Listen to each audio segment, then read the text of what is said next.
A'udzubillahi minasyaitonirrajim. Bismillahirrahmanirrahim. Alhamdulillah, insya-Allah pada hari ini kita akan berbincang satu topik yang baru, iaitu berkenaan dengan al-'am dan al-khas. Pada minggu lepas kita bincang berkenaan dengan al-amru dan an-nahyu. Kedua-dua topik ini, 'am dan khas, dan al-amru dan an-nahyu ini topik yang saling berkait. Maksudnya berkait dari sudut apabila kita nak keluarkan hukum memerlukan kepada kefahamannya. Am dan khas bermaksud umum dan khusus. Umum dan khusus. Apabila kita baca nas Al-Quran ataupun As-Sunnah, kita kena tahu yang mana yang am dan yang mana yang khas. Apa manfaat dia apabila kita tahu am dan khas ni? Kita boleh mengambil pengajaran dan hukum dia secara lebih tepat. Contoh, kalau kita nak faham dalam konteks kehidupan kita, kalau ustaz bagi satu arahan yang umum, semua pelajar kena buat 2 assignment. Jadi kalau kita kata pelajar kena buat 2 assignment, orang masing-masing dah stop kat situ, tutup telinga, tutup Zoom semua, orang kita dah faham, ustaz suruh kita buat 2 assignment. Dah balik rumah, dah tutup laptop semua, nak buat 2 assignment tu, assignment apa? Jadi kita tak ada pendetailan dia. Maka membuatkan kita buat mana saja assignment yang kita rasa nak buat. Kita pilih tajuk sendiri, bentang, kita pilih tajuk sendiri, kita buat assignment. Apabila kita hantar, tugasan kita tu ditolak. Sebab apa? Sebab kita tak mengikut arahan yang muktamad. Kan? Sebab apa? Sebab di hujung tu Ustaz kata semua kena buat 2 assignment, masing-masing kena rujuk dalam LMS. Jadi dia tak rujuk LMS, dia terus buat assignment berdasarkan arahan yang umum, maka dia punya kesimpulan dia silap. Jadi sepatutnya dia kena rujuk pada LMS, dia kena tengok tajuk-tajuk yang ada, dan tajuk-tajuk pendetailan di LMS itu bermaksud al-khas, satu arahan yang berbentuk khusus terhadap suruhan yang am yang telah disebut sebelumnya.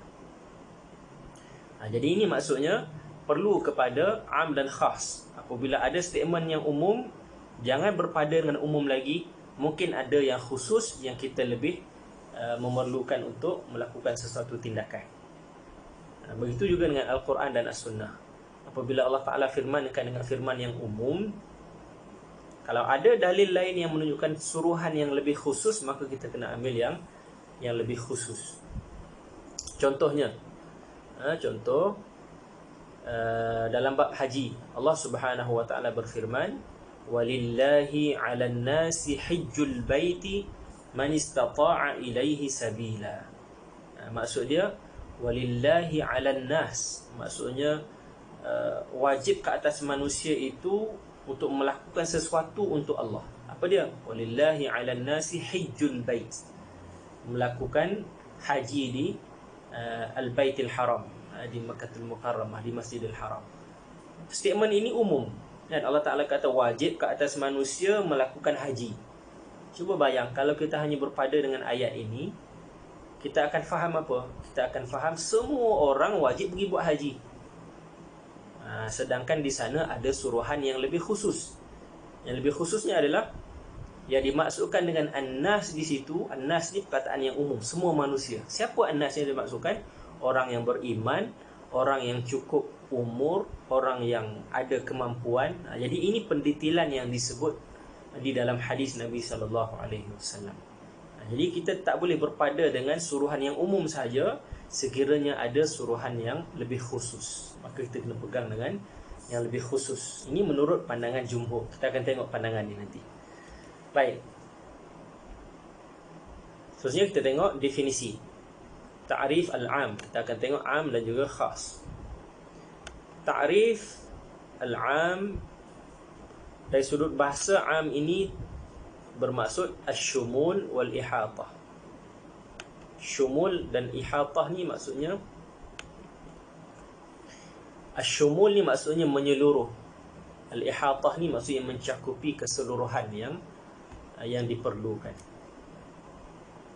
Maka apabila kita kata al-'am, contohnya kita sebut ar-rijal. Ini ta'rif kepada al-'am, maksudnya ar-rijal. Contoh, ar-rijal maksudnya lelaki. Semua yang dimaksudkan dengan lelaki itu terkumpul di dalam perkataan ar-rijal. Sebab apa? Sebab di sana dia ada alif lam ma'rifah. Maksudnya jenis lelaki sahaja yang dimaksudkan dengan perkataan ini. Jadi apabila kita seru, wahai ya ma'syarur rijal, contoh kan, wahai lelaki. Jadi yang menyahut tu yang lelaki saja. Yang perempuan tak boleh nak menyahut. Itu maksudnya satu perkataan yang mencakupi kesemua aspek-aspek yang dimaksudkan.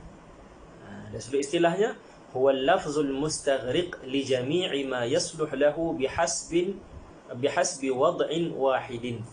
Satu lafaz yang meliputi pengertian yang umum terhadap semua yang termasuk pengertian lafaz itu, dengan hanya disebut sekali. Maksudnya apabila disebut perkataan itu sekali, semua yang berkaitan termasuk di dalam perkataan tersebut. Contoh disebut tadi kan, ar-rijal fa innahu mustaghriqu li jami'i ma yasluh lahu min al-afrad adh-dhukur. Maka mencakupi semua yang sesuai dengannya, iaitu yang bersifat dengan adh-dhukurah, kelelakian. Apabila disebut ar-rijal, maka dia dah terkeluar dah yang bukan adh-dhukur. Jadi ini definisi al-am. Kemudian, apakah lafaz-lafaz umum? Kita belajar sebelum ini lafaz-lafaz suruhan dan larangan. Sekarang ni lafaz-lafaz umum dalam beberapa bentuk, banyak kategori dia. Contoh, al-mufrad al-mu'arraf bi alif wal lam al-istighraqiyah. Lafaz mufrad yang ada alif lam, yang makrifah. Contohnya, was-sariqu was-sariqatu faqta'u aydiyahuma. Pencuri lelaki, pencuri perempuan, maka potonglah kedua-dua tangan mereka. Maksudnya di sini, pencuri lelaki itu maksudnya umum. Tak kiralah lelaki itu tua, lelaki itu muda, lelaki itu sakit, lelaki itu sihat. Semua jenis pencuri, janji dia pencuri dan dia lelaki termasuk di dalam kategori as-sariqu ini. Begitu juga as-sariqatu, janji dia perempuan. Jadi ini maksudnya umum. Yang kedua, al-mufrad al-mu'arraf bil idhafah. Dia mufrad tetapi dia dimakrifahkan bukan dengan alif lam, tetapi dia dimakrifahkan dengan idhafah. Idhafah yang macam mana? Contohnya hadis Nabi kata, huwa at-tahuru ma'uhu al-hillu maitatuhu. Bersih airnya dan halal bangkainya. Ini apabila Nabi dengan para sahabat naik kapal, naik perahu, habis air yang diminum, maka para sahabat kata, kami nak berwuduk macam mana ni ya Rasulullah? Air yang kami ada hanya untuk minum. Boleh tak kami nak berwuduk dengan air laut? Maka Nabi jawab, air laut ini sifat dia at-tuhuru ma'uhu. Bersih airnya, al-hil maitatuh. Dan dia halal segala bangkainya. Jadi di sini dekat mana dia punya idhafah dia? Maitatuhu pun boleh jadi. Kan? Apabila disebut dihalalkan, halal apa? Bangkai. Bangkai apa? Bangkainya. Nya itu kembali kepada al-bahru, lautan. Maksudnya segala bangkai yang di lautan itu hukumnya halal. Jadi apabila dia diidhafahkan, idhafah ni maksudnya dia dinisbahkan. Kan macam kita kata sepak apa? Sepak bola. Jadi itu nisbah. Di sini Nabi kata halal apa? Bangkainya. Maksudnya bangkai kepada air laut tadi tu. Maksudnya apa jenis bangkai sekalipun binatang yang ada di laut, namanya bangkai dia binatang di laut, maka dia umumnya dia adalah al-hil, halal untuk dimakan. Yang seterusnya jamak, lafaz perkataan jamak tetapi makrifahnya dengan alif lam seperti yang tadi mufrad di jamak.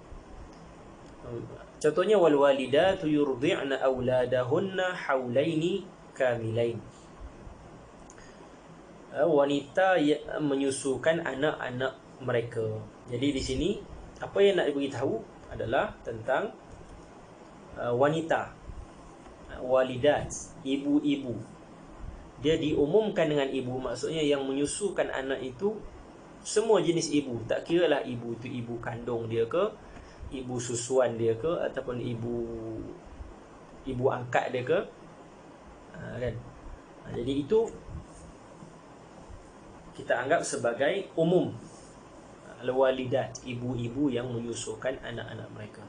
Kemudian ada perkataan jamak tetapi makrifahnya dengan idhafah seperti tadi. Di sini aulad. Yusikumullahu fi auladikum. Allah Ta'ala syariatkan kepada kamu supaya kamu boleh memberi wasiat kepada anak-anak kamu. Maksudnya tak kisah kamu nak wasiat kepada anak kamu yang mana pun boleh, tak ada masalah. Tapi ini masih lagi umum. Kita boleh wasiat kepada anak umum. Mana-mana anak. Anak yang sulung ke, yang bongsu ke, anak yang anak angkat ke, anak buah ke, semua jenis aulad tu kita boleh beri wasiat.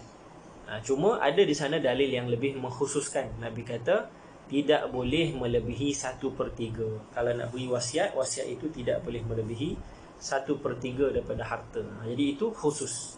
Sekarang ni kita bincang yang umum dulu. Baik, kemudian ada dalam bentuk nakirah fi siyaqin nafi.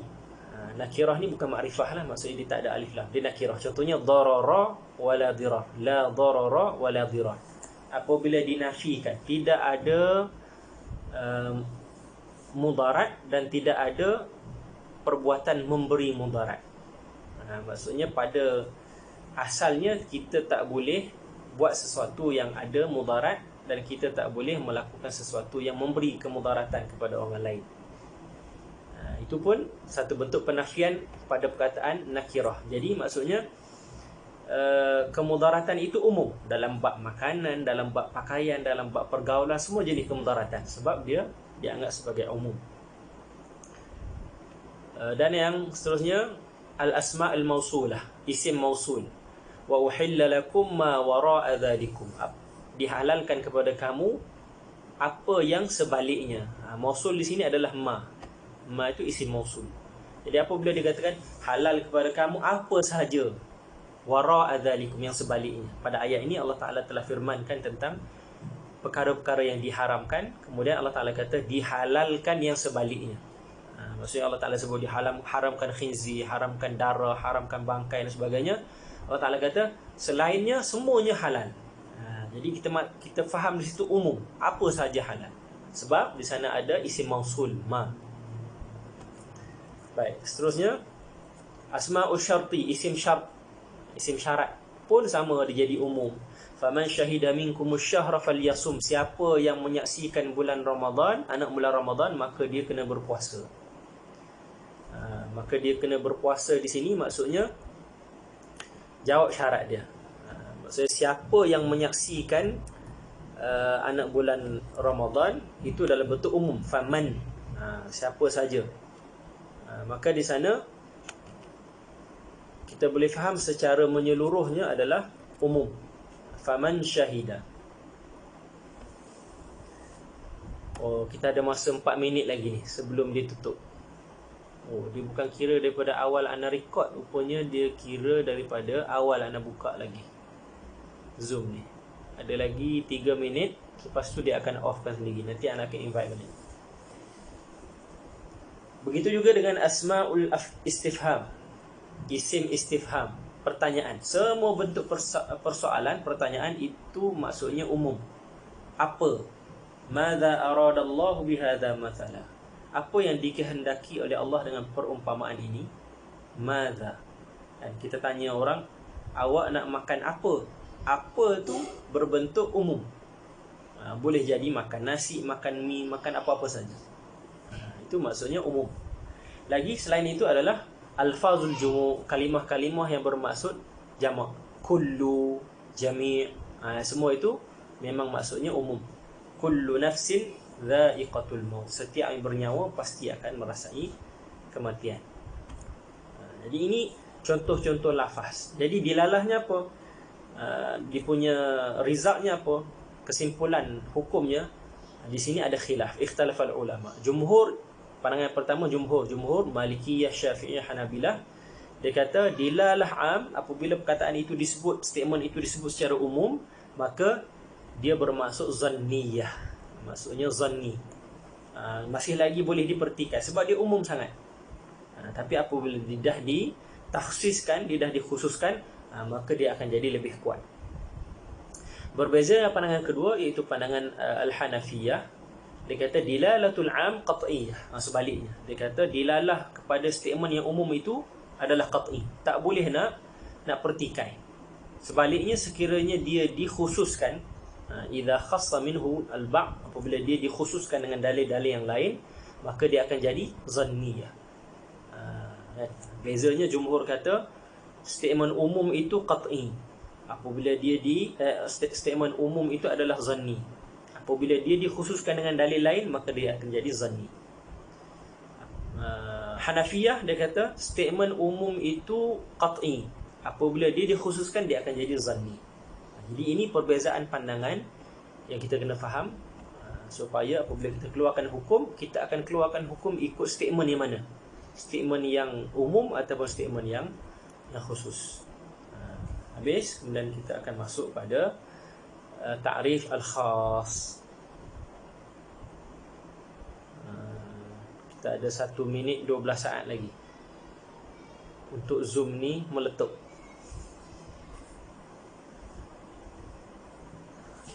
Ada soalan setakat tu sebelum putus talian ni? Lepas ni Ana akan bagi link balik. Tak ada? Semua faham?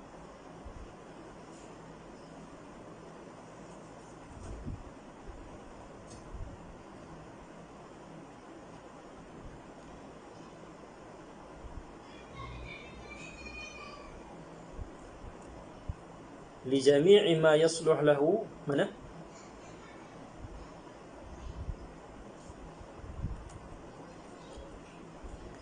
Bagi semua yang sesuai baginya.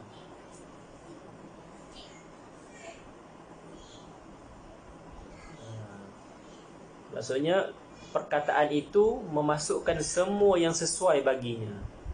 Apabila disebut ar-rijal, maka dia akan masukkan semua yang berciri-cirikan az-zukur, ciri-ciri kelelakian. Kalau disebut an-nisa,